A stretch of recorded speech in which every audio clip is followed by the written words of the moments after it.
సేంద్రియ వ్యవసాయంలో సేంద్రియ వ్యవసాయం చేస్తూ అటు పాత తరపు అంటే పురాతన కాలమైన వరి వంగడాలను ఉత్పత్తి చేస్తున్న ఒక రైతు దగ్గరికి రావడం జరిగింది. అది మునుగోడు మండలం మునుగోడు నియోజకవర్గంలోని జక్కలవారిగూడెంలోని జక్కల వెంకటేష్ అనే రైతు దగ్గరికి మనము రావడం జరిగింది. ఇప్పుడు మనం కూడా ఉండడం కూడా ఆయన పొలంలోనే ఉన్నాం. ఈ పొలం ఇప్పుడు మనం చేస్తున్న మీకు వీడియోలో కనిపిస్తున్న ఏదైతే వరి వంగడం ఉందో ఇది పురాతన కాలానికి సంబంధించిన వరి వంగడం. ఇది కులాకార్ అనే రకమైన వంగడాన్ని ఆయన సేద్యం చేస్తూ అది కూడా సేంద్రియ పద్ధతిలో ఎటువంటి కూడా ఎరువులు వాడకుండా ఏ విధమైన మనం ఇప్పుడు వాడుతున్న డిఏపి, పొటాష్, యూరియా లాంటి ఎరువులను ఏమాత్రం వాడకుండా కేవలం సేంద్రియ ఎరువులతోటే వ్యవసాయం చేస్తూ ఈ పురాతన కాలమైన వంగడాలను ఉత్పత్తి చేస్తున్నాడు, సేద్యం చేస్తున్నాడు.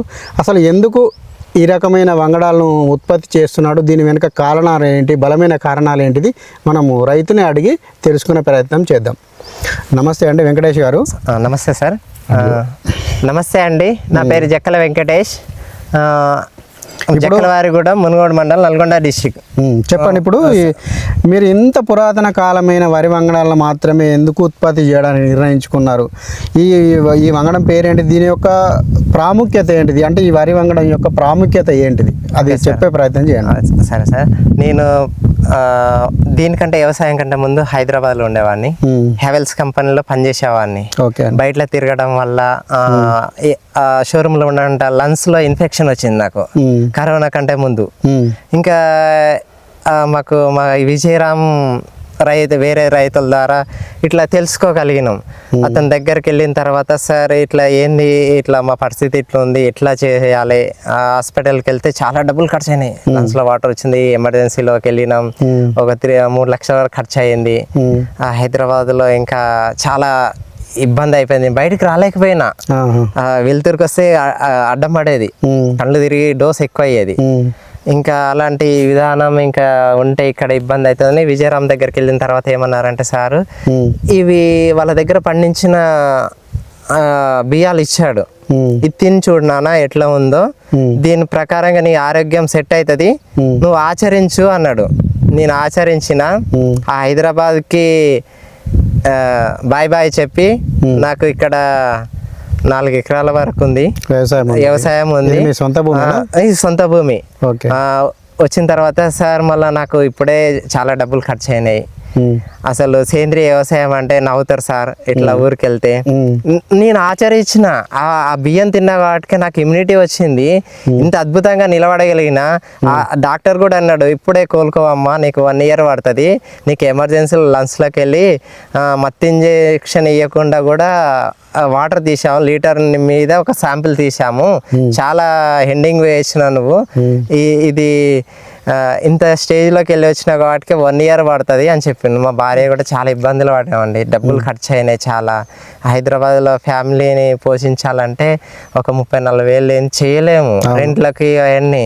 అది ఆలోచించిన తర్వాత మా భార్యకి హైదరాబాద్ తప్ప ఊరంటే కూడా తెలియదు. నేను మ్యారేజ్ చేసుకున్న తర్వాతనే తెలుసు ఊరంటే.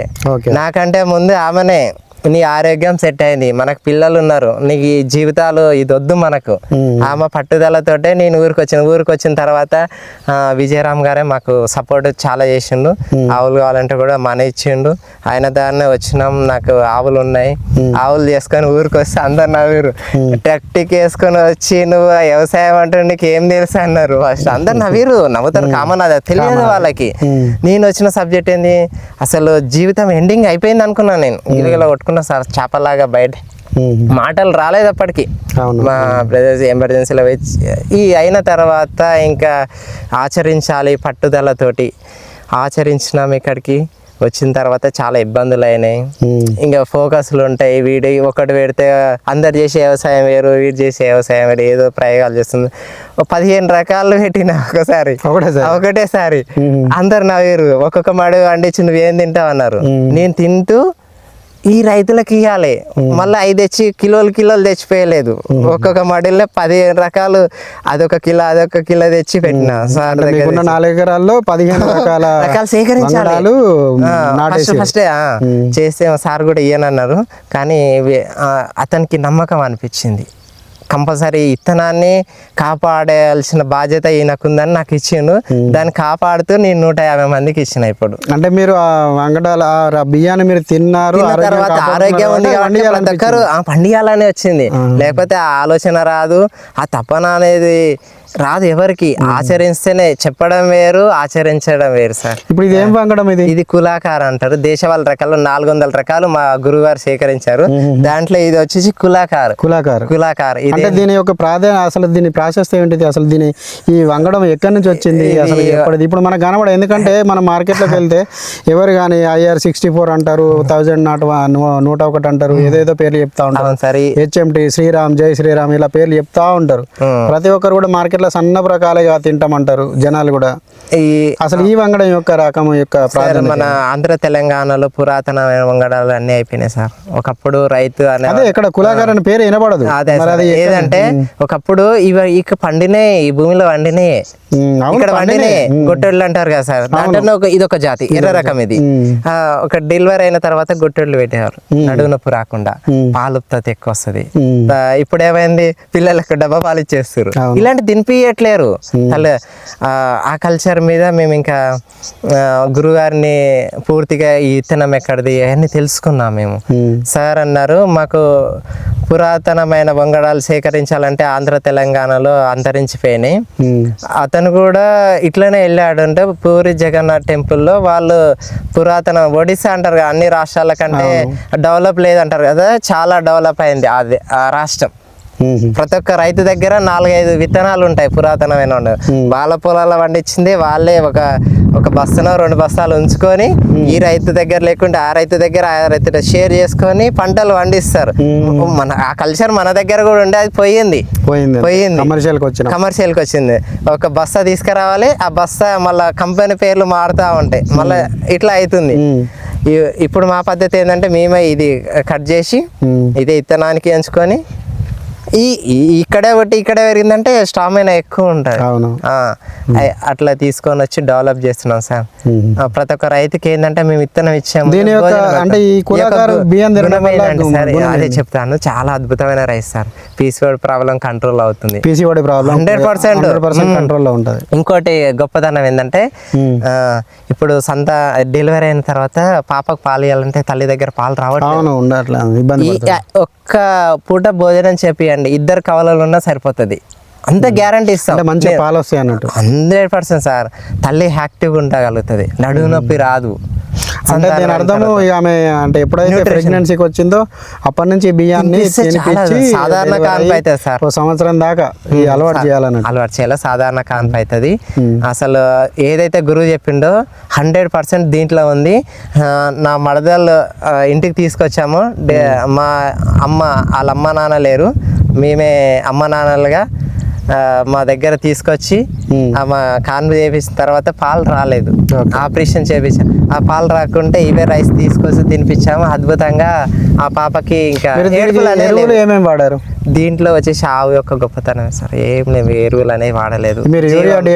అసలు వాడము, అసలు బిల్కుల్. మరి ఏం చేస్తే ఎట్లా పంట వస్తుంది? జీవామృతం అనేది కల్చర్ సార్. ఇది ఒక జీవామృతం అంటే ఏమేమి చేస్తారు చెప్తా. అది సార్, ఆవు పేడలో అంటే కొంచెం తీసుకున్న దాంట్లో అనంతకోటి సూక్ష్మ పోషకాలు ఉంటుంది, అది అందరు తెలిసిన వాస్తవమే. దాన్ని ఒక 10 కేజీల పేడ తీసుకొని, తాజా పేడ తీసుకుంటాం.